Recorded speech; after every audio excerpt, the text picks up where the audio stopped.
nous lire 1 Chronique 4, 9 à 10.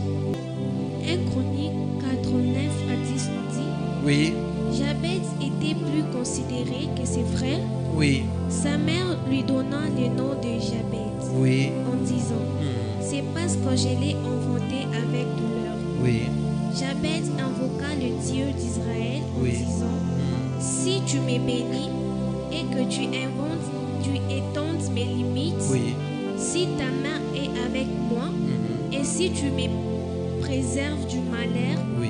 en sorte que je ne sois pas dans la souffrance, et Dieu accorda ce qu'il avait demandé. Amen. Amen. Hein? La Bible dit, il y avait une famille. Dans cette famille, il y avait un monsieur qui était le libérateur de la famille. Jabez. Jabez était le plus considéré de la famille. J'aimais le modérateur, il disait quelque chose. Il dit, il y a quelqu'un dans la famille, tu peux te battre pour élever le niveau financier de ta famille, mais tu es la personne toujours malade, qui tombe toujours malade. Tu te bats. Jabez était considéré dans sa famille. Donc cela veut dire que Jabez avait quand même une vie. Mais Jabez souffrait de quelque chose. Qu'est-ce qui le faisait souffrir? Son nom. Et d'où venait le nom? La famille. Il y a beaucoup de parents qui donnent le nom aux enfants et les enfants souffrent à cause de ces noms. Aujourd'hui, nous allons prier pour les noms des membres de famille. Il y a des personnes, même si vous priez comment, si votre nom n'est pas délivré, votre vie ne va jamais s'améliorer. Amen. Hein? La Bible dit ceci: Jabez était considéré. Quand on parle de la considération, on parle de l'honneur. Parce que quand quelqu'un est considéré, il a l'honneur. Quand quelqu'un est considéré, il a de l'importance. Mais Jabez souffrait. Et la cause de sa souffrance, c'était le nom. D'où venait le nom? C'est la famille qui avait donné. Sa maman l'avait donné. Jabez. Pourquoi? Parce que cette maman avait donné naissance à Jabez avec beaucoup de douleur. Amen. Hein? Beaucoup de douleur. Aujourd'hui, nous avons des familles à cause des souffrances et des douleurs. Ils ont maudit les familles. Nous voyons beaucoup de familles à cause de la pauvreté, à cause de la souffrance. Il y a des moments que je vis parce qu'elle a souffert. La souffrance inspire. Il y a beaucoup de noms aujourd'hui. Il y a quelque chose qui a inspiré à tes parents.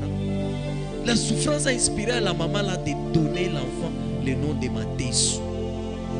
Et quand vous posez la question à la maman, vous dites non, on m'avait engrossé et le papa de l'enfant m'avait abandonné. Alors, mérité 60.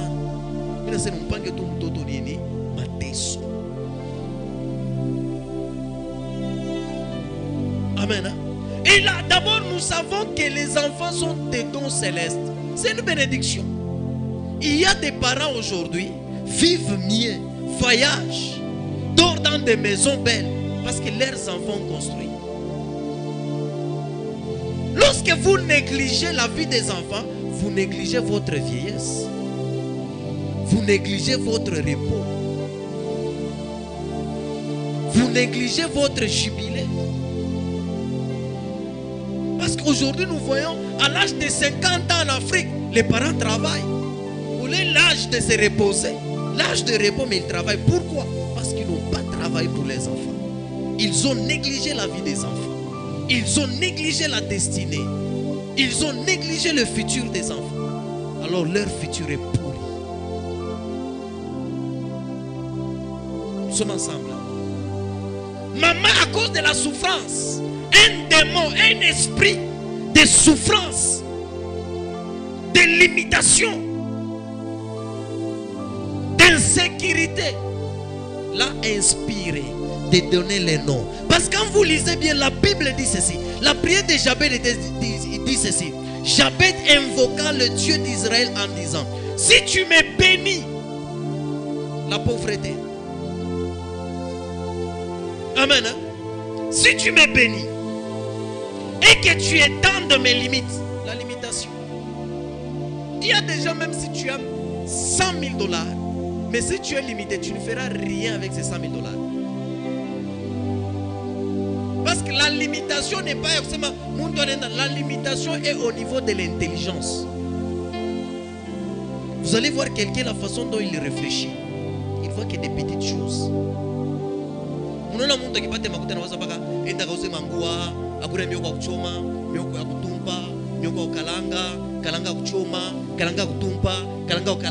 limité. Il est limité. Il est limité. Lorsque tu as l'argent, qu'est-ce que tu fais avec? L'argent que tu trouves là te pousse à réfléchir, à penser jusqu'où. C'est alors que tu vas penser, tu vas voir que tu es limité. Regardez dans d'autres familles comment l'esprit de limitation se manifeste. Lorsqu'il y a l'argent, les disputes commencent. La division commence. Ils commencent à se contredire. Au lieu de se mettre là, de décider, et qu'est-ce qu'ils vont faire? Donc, dès qu'il y a d'autres, dès que le père décède, l'esprit de limitation se manifeste. Ils vont vendre la parcelle pour se diviser l'argent. Pour qu'ils se partagent. Au lieu de se mettre, nous vendons la parcelle ici, qu'on achète une autre parcelle, ou soit qu'on construit, ou soit qu'on prend cet argent, qu'on investit dans une entreprise et commence des problèmes. La pauvreté, l'esprit de limitation, si, et la Bible dit, si ta main est avec moi, la sécurité, la main de Dieu si est sur une personne, la main conclut beaucoup de choses. Si ta main est avec moi, donc à un certain moment de la vie de Jabez, Dieu n'était pas avec lui. Dieu n'était pas avec lui. La Bible dit, tout ce qui est entre les mains de Dieu, personne n'a le pouvoir d'arracher.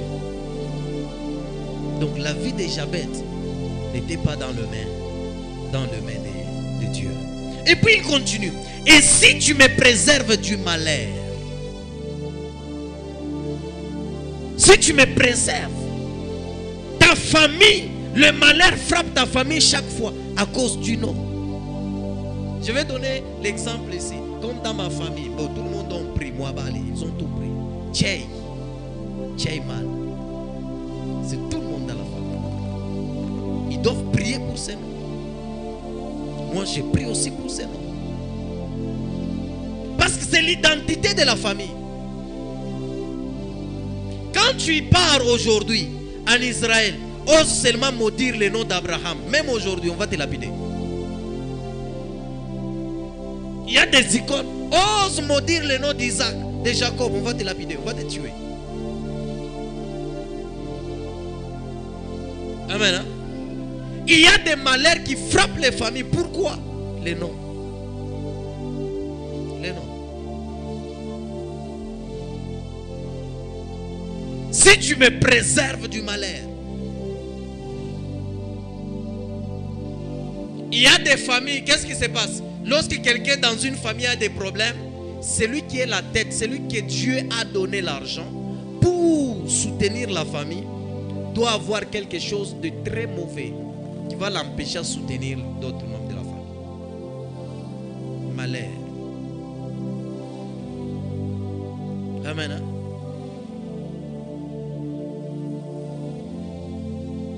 La Bible dit aucun malheur ne t'atteindra.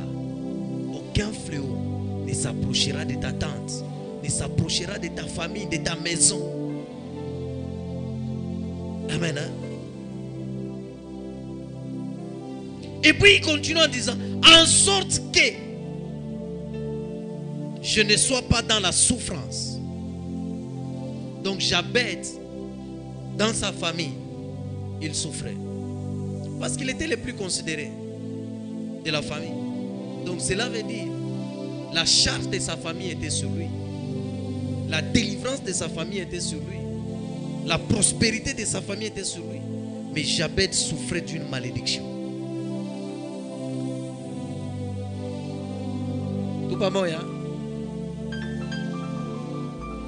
Il y a des personnes, pour qu'ils soient bénis, Dieu change leur vie, le nom de leur vie. Comme le cas d'Abraham. Genèse 17, 5.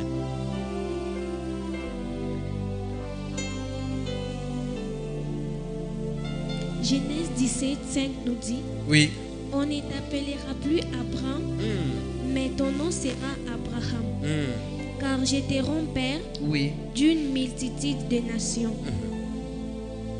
Donc, on ne t'appellera plus Abraham, mais on t'appellera Abraham. J'ai expliqué qu'est-ce que Dieu avait fait. Dieu est allé, Abraham avec les bénédictions, Abraham qui avait les mandats, Abraham qui avait l'onction, de toutes les familles seront bénies en lui. Mais Abraham sous une malédiction, Abraham sans enfant. Mais il avait des bénédictions. C'est pourquoi je vous dis ceci.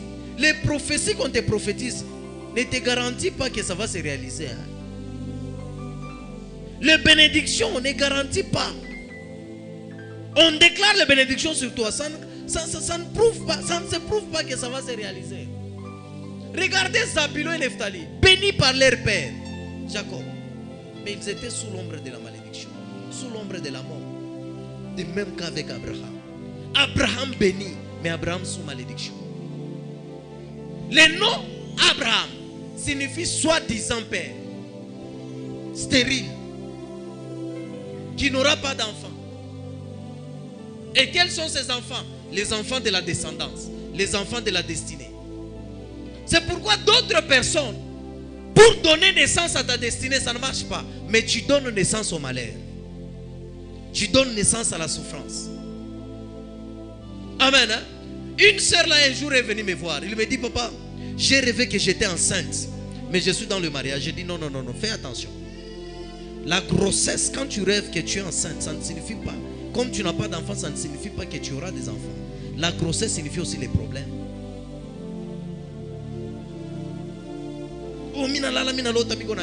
Ça signifie, ça interprète aussi les problèmes. Au lieu que tu donnes naissance à un enfant, mais que tu es enceinte des problèmes. Il y a des gens qui vous mettent au monde que des problèmes. Dès qu'il arrive dans une famille, c'est des problèmes qui commencent. Dès qu'il arrive dans une maison, c'est des problèmes qui commencent. Dès qu'il entre dans une relation, dès qu'il donne conseil, ce sont des problèmes. Abraham, au lieu de donner naissance à un enfant qui va bénir le monde, à un enfant d'où le Messie va sortir, mais Abraham donne naissance à un enfant qui nous trouble même jusqu'à aujourd'hui. Ismaël, le musulman. Mais la bénédiction qu'Abraham avait dans son ventre, dans ses reins, cette bénédiction ne sortait pas. Mais c'est le malheur qui sortait. d'Agar. Nous sommes ensemble. Beaucoup de gens, au lieu de donner naissance à leur destinée, ils donnent naissance au malheur. Malheur. Alors Dieu bénit, mais Dieu constate que non. L'homme qui est béni, ça ne marche pas. Ta famille est bénie. Pourquoi vous ne vivez pas de ces bénédictions-là? Dans le monde spirituel, le nom de la famille signifie quoi? Le nom de ta famille signifie quoi? Ça signifie quoi? Parce que je vais changer ton nom d'Abraham à Abraham, qui signifie père d'une multitude de nations. Donc dans le monde spirituel, le nom d'Abraham qu'on lui avait donné, ça disait qu'il n'est pas père, qu'il ne peut pas donner naissance à la destinée, qu'il ne peut pas donner naissance à des grandes choses. Il ne peut pas donner. Abraham souffrait tout ce temps ici. Oh, que le Seigneur Jésus révèle ce qui vous fait souffrir dans la famille. Qu'il révèle ce qui vous fait souffrir dans la famille. Abraham était là avec des bénédictions sans enfants. Abraham avec des bénédictions limitées.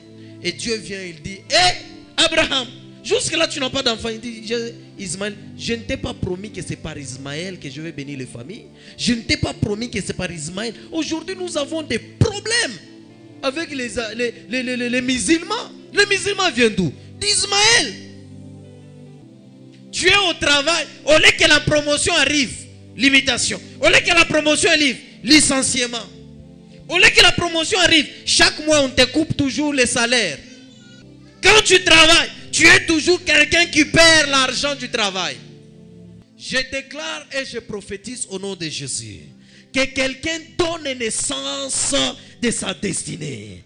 Qu'il donne naissance à sa destinée. Qu'il donne naissance à sa destinée. Je déclare au nom de Jésus, la grossesse que tu portes, c'est la grossesse de promesses et non de malédictions, et non de malheur, et non de souffrances. Je déclare et je prophétise, dans tes reins sortira que des promesses, dans tes reins sortira que les enfants des promesses, et non les enfants envoyés par le diable, et non les enfants envoyés pour te faire souffrir, et non les enfants envoyés pour te faire dépenser l'argent dans les hôpitaux, et non les enfants envoyés pour dépenser l'argent dans des prisons. Je déclare et je prophétise que le nom de ta famille soit béni et soit changé au nom de Jésus.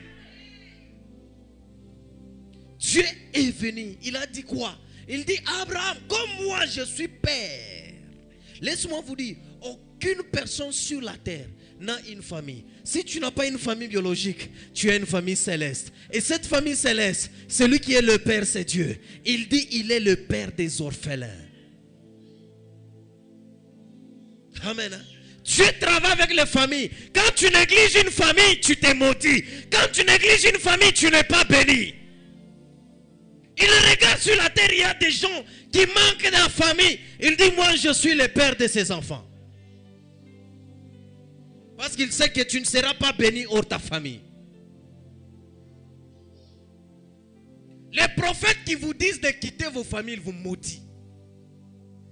Les prophètes qui vous divisent dans les familles, ils vous maudissent. Ils vous écartent de bénédictions. Ils vous écartent de grâce. Amen. Dieu vient, il dit non. Abraham jusqu'à ça, à maintenant, Abraham n'a pas d'enfant. Comment? Il dit Abraham, ok. Il part, regarde dans son nom, Yahweh, Y, H, W, H. Dieu dit ceci, j'enlève un H, je donne à Abraham. C'est par là il dit, toutes les familles de la terre seront bénies en toi. Parce qu'il y a un H de Dieu. Il fait Abraham sur la terre un père. Même quand quelqu'un va mourir, il va dans le sein d'Abraham.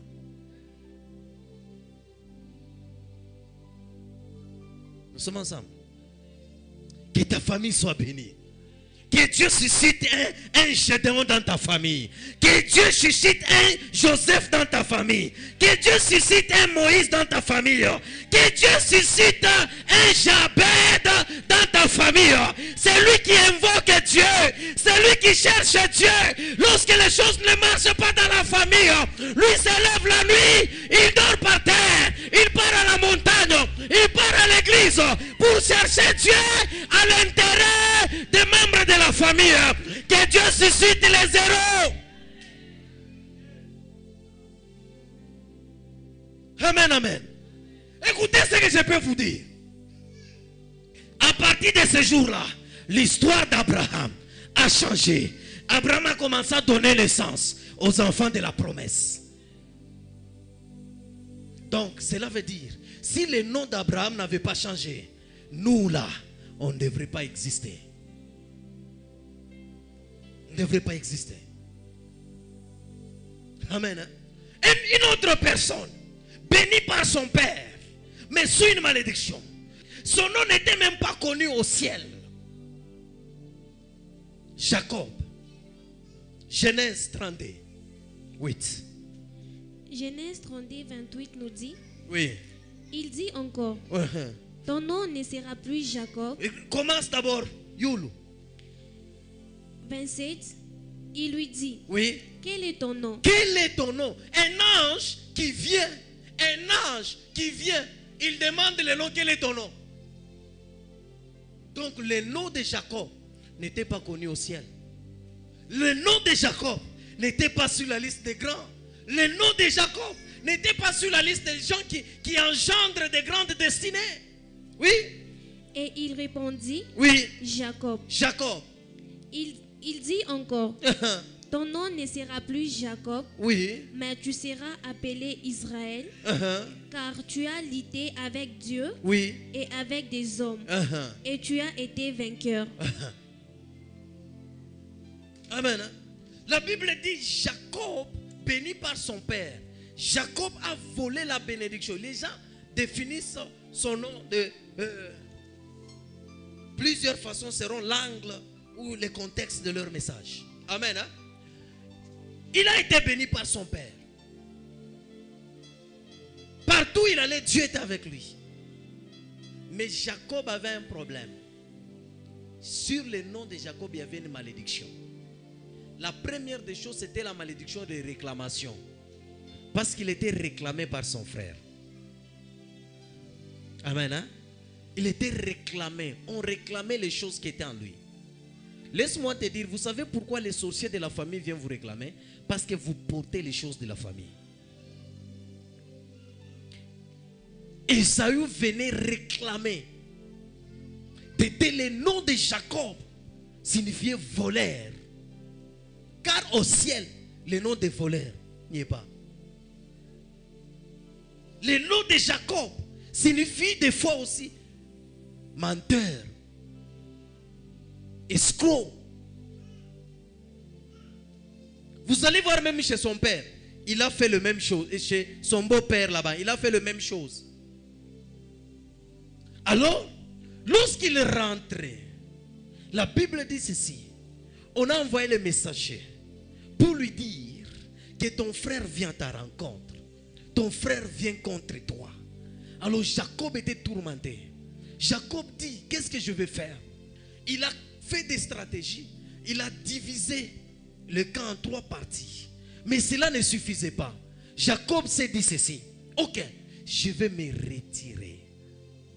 Laisse-moi te dire une chose. Lorsque les choses ne changent pas, lorsque la sorcellerie de ta famille te réclame, lorsque la sorcellerie de ta famille vient te combattre, il y a un moment, il y a quelque chose qu'il faut faire. Il faut se retirer des fois à un lieu secret, là où tu seras seul, toi et ta famille. La Bible dit ceci, Jacob a laissé ses femmes, ses serviteurs, ses enfants. Il s'est retiré à un lieu où il était seul. Quand vous lisez bien l'histoire ici, quand vous lisez bien l'histoire qui est ici, la Bible ne dit pas que Jacob se battait avec un ange, non. La Bible dit que Jacob se battait avec un homme. Qui était cet homme-là? Son grand frère. C'est pourquoi la Bible dit ceci. Tu as combattu avec les hommes et tu as remporté la victoire. Jacob a vaincu, il a paralysé. C'est pourquoi l'homme là ne voulait pas que Jacob le voie.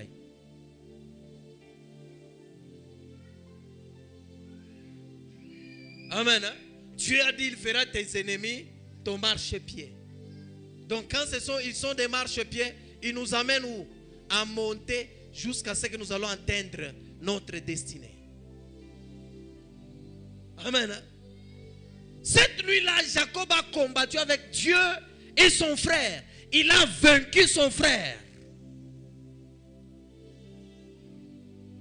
Jusqu'à ce que l'ange dit, quel est ton nom? Mon nom c'est Jacob. Il dit, on ne t'appellera plus Jacob. On t'appellera Israël. Amen. Hein?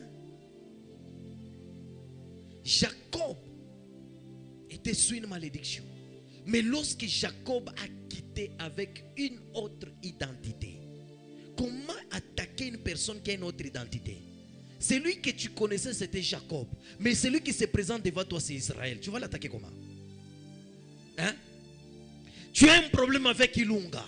Mais Ilunga sort en Kasongo. Tu vas combattre Kasongo. Non. Son frère n'avait plus de force. Si la tête de la famille n'est pas bénie, le reste, c'est compliqué. C'est compliqué. C'est pourquoi les mamans, priez pour vos maris. Pour que vos maris soient bénis. C'est lui qui est la tête qui va déclencher les bénédictions sur les enfants. Ne relève pas les enfants en rébellion contre leur papa. C'est les maudire.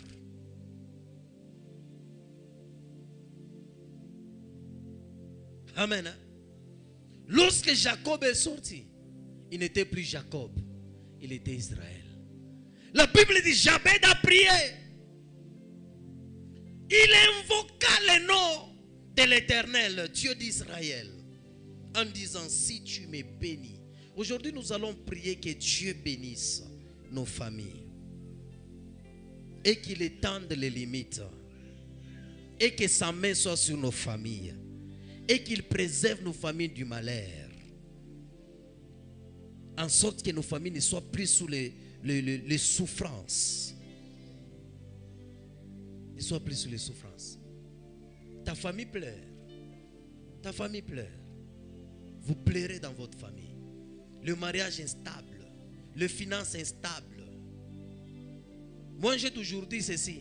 Lorsque vous retrouvez dans une maison 6 mois, après 6 mois, vous avez du mal à payer cette maison, vous avez un problème. Vous déménagez de maison en maison. Dans 2 ans, vous êtes dans 4 maisons. Dans 5 ans, 10 maisons. Et vous entrez dans cette maison jusqu'à ce que la garantie va terminer. Vous êtes maudit. Maudit. Maudit. La garantie ici en Afrique, nous considérons comme le capital. Lorsque vous n'avez plus de capital, il n'y a plus de commerce. Lorsque vous n'avez plus de garantie dans une maison, on va vous mettre dehors. Votre famille est instable. Des fausses couches. La naissance prématurée. Pourquoi?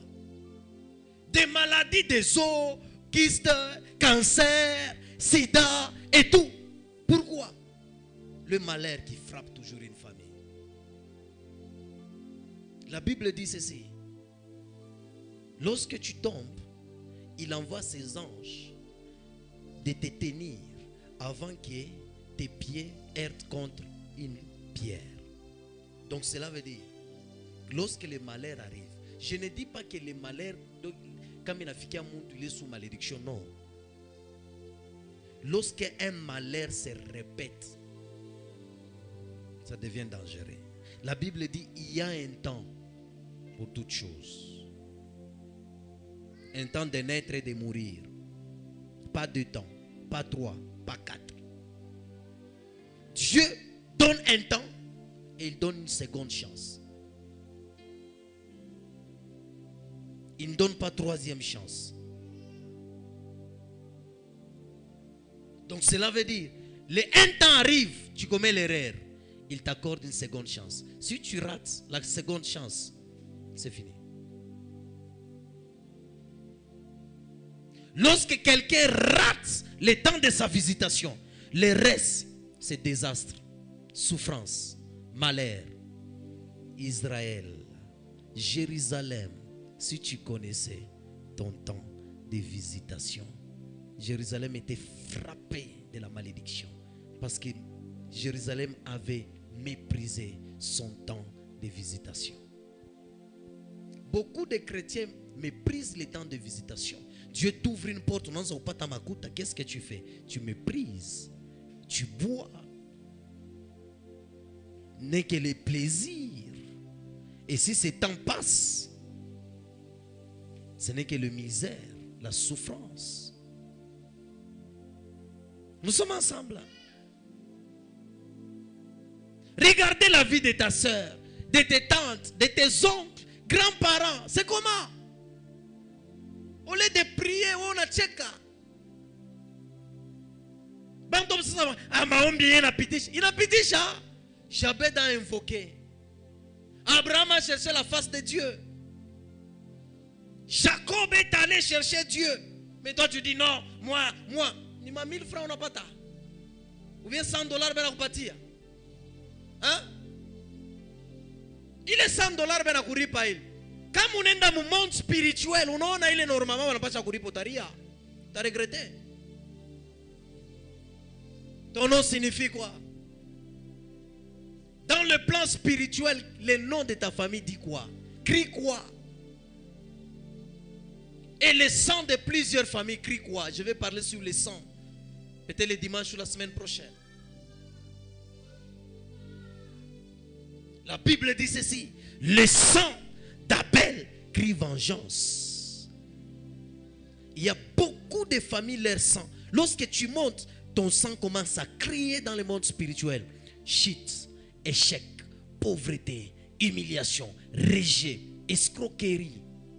Lorsque tu pars faire les affaires avec quelqu'un, ton sang crie escroque, escroque, escroque, escroque, escroque, escroque. Tu vois que quelqu'un n'avait pas l'ambition de t'escroquer. Il t'escroque. Pourquoi? Parce que ton sang crie l'escroquerie. Escroquerie. Nous allons plaider le dimanche le sang de Jésus qui crie compassion, miséricorde, pardon. Beaucoup de sang, de gens, le sang que tu portes, c'est le sang de tes ancêtres. Ou l'ancêtre Mouadjé. Je vous ai expliqué l'histoire de Salomon.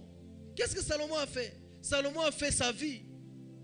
Salomon avait les femmes, les concubines, et plusieurs beaux-frères. Michel Gaman Barquois, 100 000 beaux-frères. Parce que tu as 700 femmes, 300 concubines. Tu vas le barweza pour Babalou, là-bas, ça va pour Fuchama. Mais ma beau-frère va dans un quand on va vivre avec les 5, 5, 5. On va toquer badé. Ma beau-frère va dans un Fanya 700. Fa le nombre à D dans les familles. Ba concubine. Mais Salomon, à sa vieillesse, à sa fin, à la fin de sa vie, Salomon s'est levé, il a maudit sa descendance. Il a dit, ce qui manque ne sera pas compté. Ce qui est courbé ne sera pas redressé. C'était fini. Des années plus tard, la Bible dit Jésus était dans la synagogue en train de prêcher. Il voit une femme possédée d'un démon qui la rendait courbée. Ce démon venait d'où? De la malédiction de Salomon. De la malédiction de Salomon. Dit ce qui est courbé ne peut être redressé. La femme. Vous savez, quand quelqu'un est courbé comme ça, il ne peut pas voir loin. Monte kuif. Ou ton embarqué. Kama kuif. Kama munona kombar. Na Bible inasema ule kona baba. Ule kona baba. Baba tambeba wapi? Pa mabeka. Na kama naombe pa mabeka atafanya nini? Atona tena mbari kupita. Njoo pale batoto wa Mungu wala bana na makanisa. Abana na baba. Abasi tona mbari.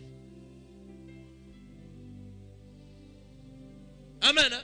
Et avec quoi?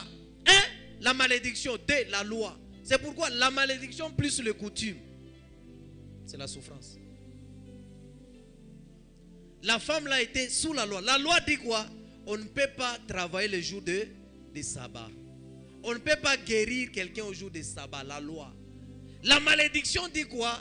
Ce qui est courbé ne peut être redressé. Heureusement, il y avait celui qui est au-dessus de la loi. Heureusement, il y a celui qui avait porté les malédictions. Jésus-Christ. Il a redressé cette femme-là. Ta famille sera redressée aujourd'hui. Déclare après moi, mon Père, mon Père. Mon Père, mon Père. Tu vois le malheur qui frappe ma famille. Bénis ma famille. Bénis ma famille. Bénis ma famille. Bénis ma famille. Claque les mains, commence à prier. Prie dans le nom puissant de Jésus.